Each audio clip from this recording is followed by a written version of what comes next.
നിങ്ങളുടെ ഇഷ്ട പരമ്പരകൾ എക്സ്ക്ലൂസീവായി സൺ നെക്സ്റ്റ് ആപ്പിലൂടെ തികച്ചും ഫ്രീ ആയി ഇപ്പോഴേ ആപ്പ് ഡൗൺലോഡ് ചെയ്യൂ.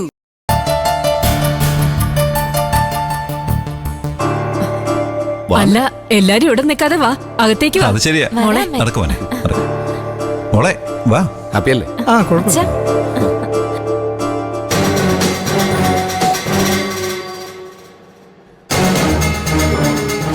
ഞാനിതുവരെ നിങ്ങളോട് മര്യാദയ്ക്കാ ചോദിച്ചത്.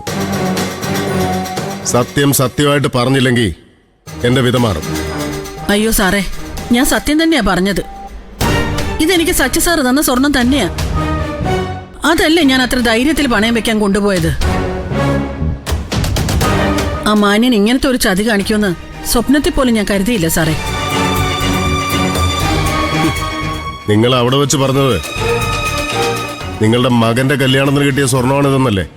അതെ, എന്റെ മകനായിരുന്നല്ലോ സച്ചി സാറിന്റെ മകളെ ആദ്യം കല്യാണം കഴിക്കാൻ തീരുമാനിച്ചിട്ടുണ്ടായിരുന്നത്. ആ സമയത്ത് പെണ്ണിനെ മണ്ഡപത്തിൽ വെച്ച് അണിയിക്കാതിരുന്ന സ്വർണ്ണാഭരണങ്ങൾ അദ്ദേഹം എന്നെ ഏൽപ്പിച്ചു. പിന്നീട് കല്യാണം മാറിപ്പോയിട്ടും എനിക്ക് തന്ന സ്വർണം അയാൾ തിരിച്ചു ചോദിച്ചില്ല. ഞാൻ വിചാരിച്ചു പെണ്ണ് തരാതെ പറ്റിച്ചതിന് പൊന്ന് തന്ന് സമാധാനിപ്പിച്ചാവൂന്ന് സാറേ.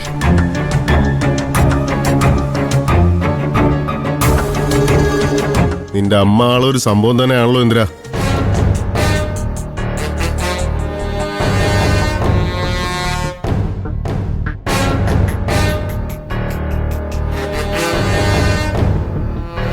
ആ അത് പോട്ടെ, ഇതുകൊണ്ടുപോയി പണയം വെക്കാൻ എന്താ കാരണം?